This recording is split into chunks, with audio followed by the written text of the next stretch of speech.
So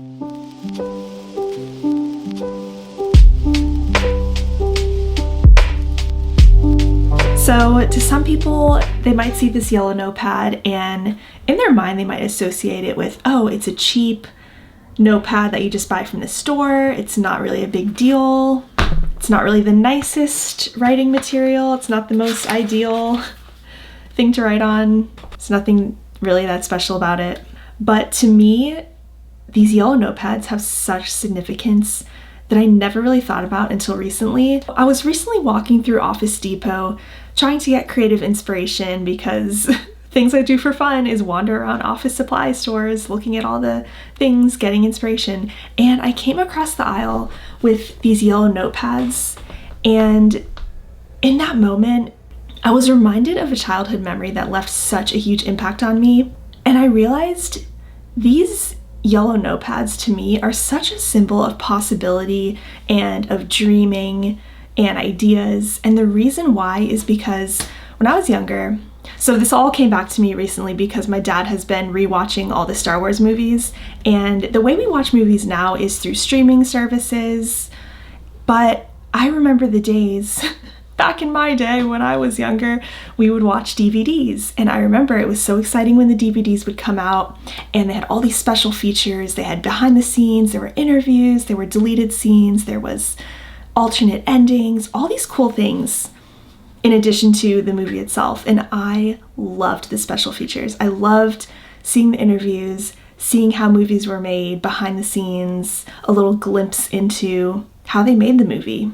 And there was one in particular that really stood out to me with George Lucas talking about writing ideas for Star Wars movies. And I scoured the internet and I finally found the clip, so I will insert it here so you can watch. Go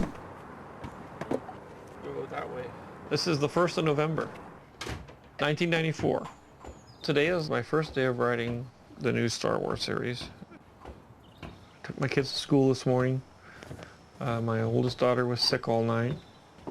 I got no sleep whatsoever. This is my life. This is the hole I live in, a cave I hibernated. I have beautiful, pristine yellow tablets, ready to go. Nice fresh blocks and pencils. I'm all set. All I need is an idea.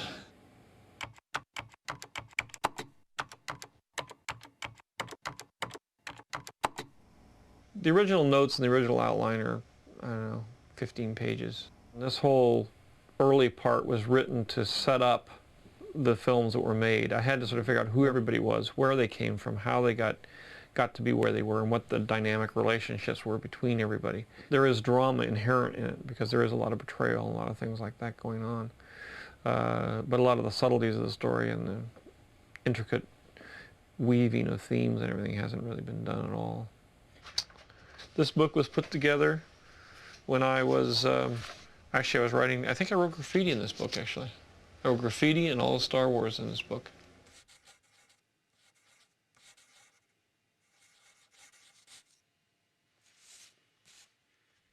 It's great to be able to sit by myself and just be able to do this. It's like a real luxury actually. And, you know, I don't feel a lot of pressure. It's kind of fun. I'm getting to do a lot of research, which I love to do, and I'm getting a chance to think.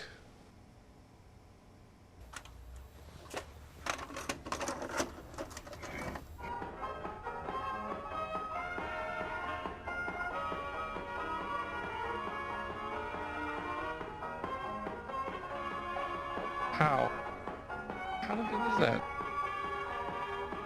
I get to do a lot of things now that I couldn't do before, create things that weren't possible to create before. I was always, and I will be on this, but I've always been sort of at the limit of what is possible in terms of storytelling.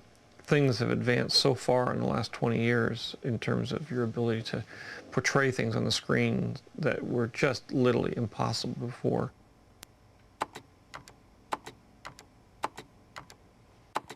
I think about scenes all the time. And They come in a mosaic, and then eventually all the pieces come together. And then there'll be some missing ones, and then I have to sort of sit down and really work hard to get from point A to point B.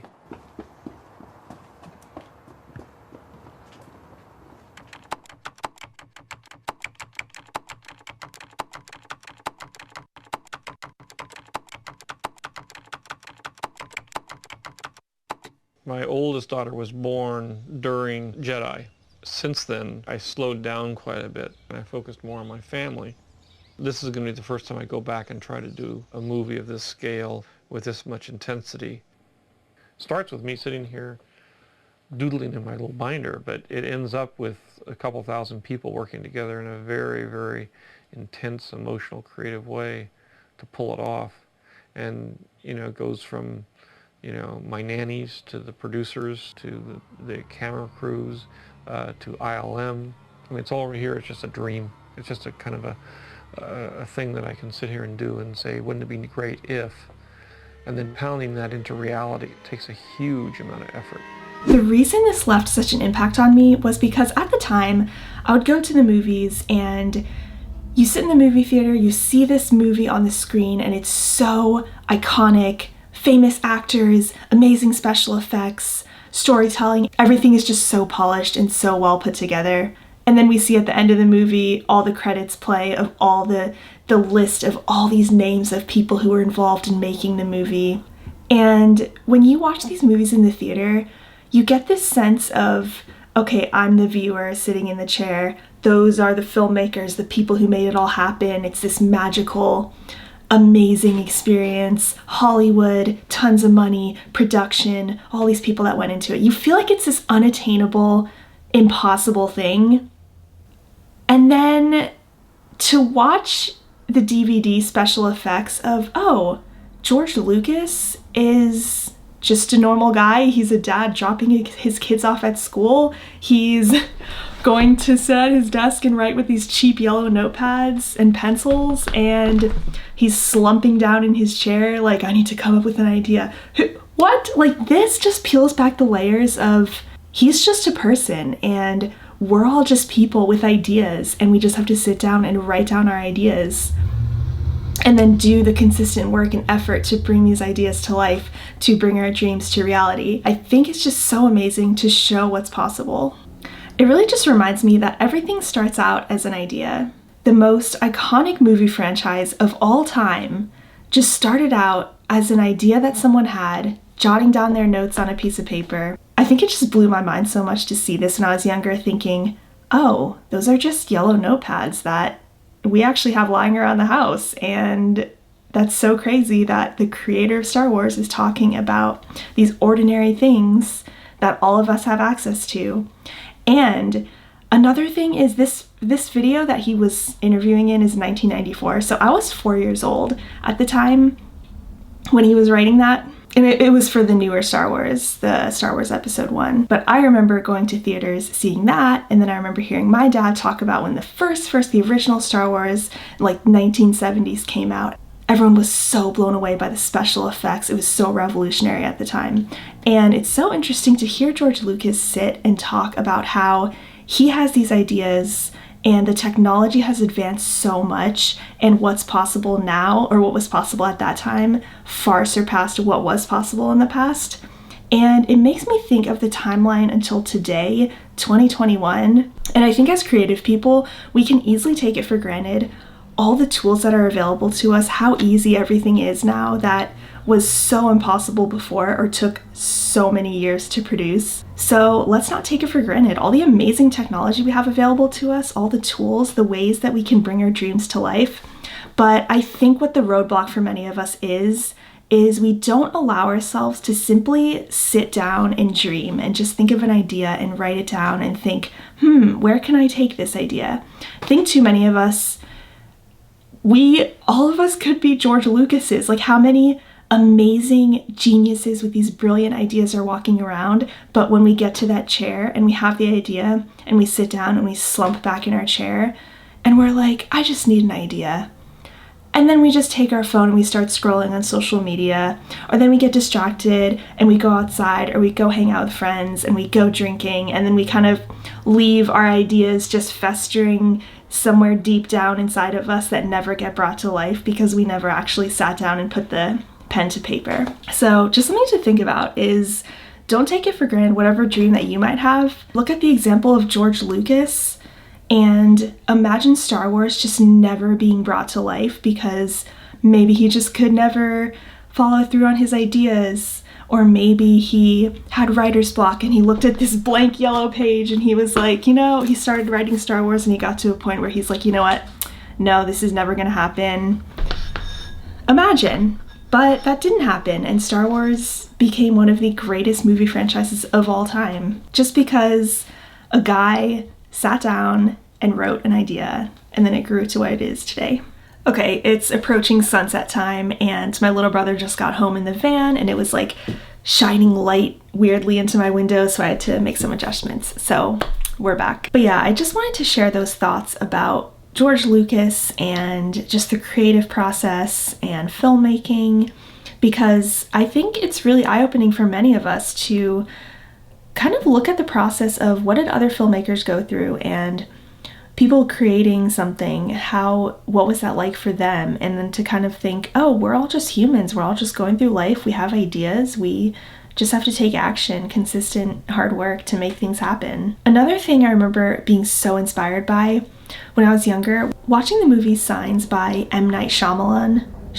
I never know how to say his name. Yeah, watching the movie Signs. And on the DVD special features on that, I remember it showed clips of him when he was younger making films, like when he was a kid, making home movies with his first Alien movie. And that was always so inspirational to me also because I just remember watching his movies thinking, what genius filmmaking.